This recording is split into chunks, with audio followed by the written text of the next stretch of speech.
Alright, there is a ton from the new Odyssey movie that I want to talk about, but there is one thing in particular that we have to discuss, and that is the glamorization of the Trojan Horse and the Siege of Troy. By the way, spoilers, so if you haven't seen the movie, don't watch this video yet, save it for later because I promise you this is such a powerful message and part of the movie. Now, don't get me wrong, it is an incredible act of deception and something that continuously comes up throughout literature and media because it is so iconic. But something we don't really talk about that the new Odyssey movie does is just how significant and loaded that moment was. What I mean by that is, yes, of course, they are fighting a war, and sometimes in war you do whatever is necessary. But this movie really dives into the significance of using deception through that horse and what resulted afterwards. So throughout the movie, they continuously talk about Zeus's Law, which is basically treat others with kindness when they're entering your home, and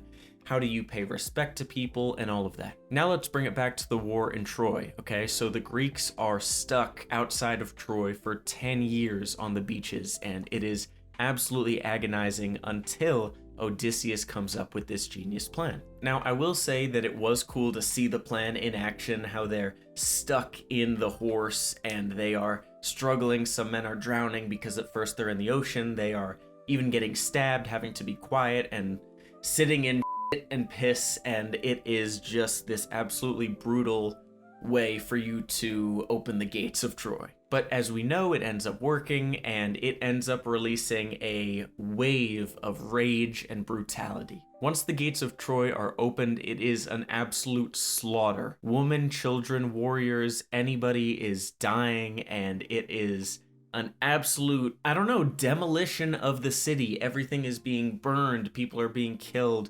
probably raped. It is a horrendous action, and you can justify this through the overarching idea of war, and whatever happens in war happens in war, but it was an absolutely horrifying and PTSD soaked moment. And the movie really goes into that, right? Of course, Odysseus is heartstruck and just cannot get over the horrors that he saw, and we really start to see that later in the movie. But outside of the obvious regarding the Siege of Troy, I want to talk about the unethical way that the Greeks get this victory. So Athena kind of pops up throughout the movie, almost like this moral reminder for Odysseus, and it was kind of unclear why she was there.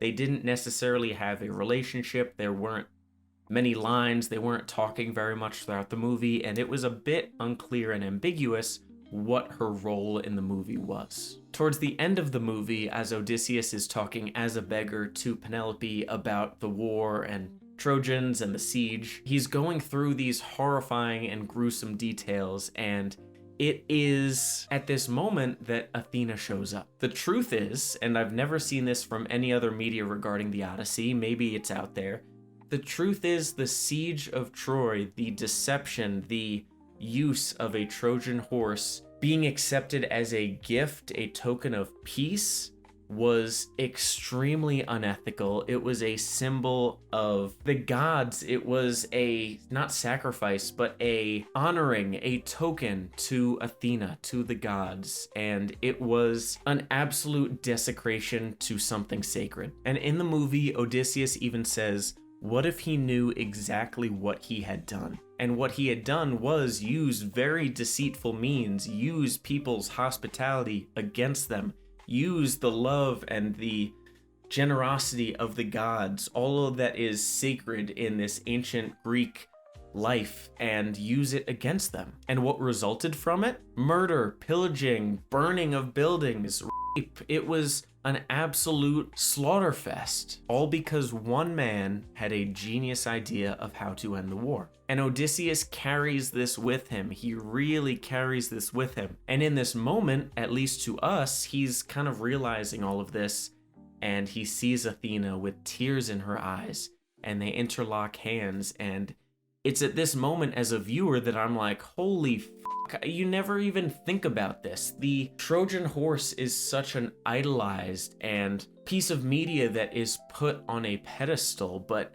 The layers that are added onto this are just unreal. The Siege of Troy, the use of a Trojan horse, was a genius idea, yes, but it also left Odysseus with a world of grief and guilt as a result, and it was through these deceitful means, this sacrilege of Greek and Mediterranean culture and the idea of Zeus's laws and a misuse of people's hospitality, that is such a core message of this movie that, especially at the end, it really hits on, and it really fucking sticks with me. And to me, that is the absolute beauty of the Odyssey, right? There have been so many retellings where it's the same core ideas, the same core moments, monsters, trials, and tribulations.